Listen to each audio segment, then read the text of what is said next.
berganligiga ming shukr. Endi nima deb ism qo'ysak ekan? Yulduzlarga qarab va kitobga qarab shunday fikrga keldikki, go'dakka Zahiriddin Muhammad deb nom qo'ymoq kerakdir.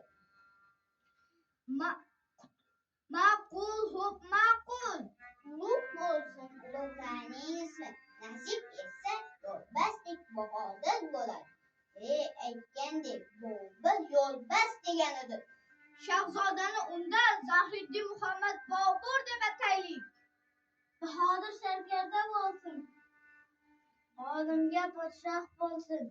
Nuriddinam olim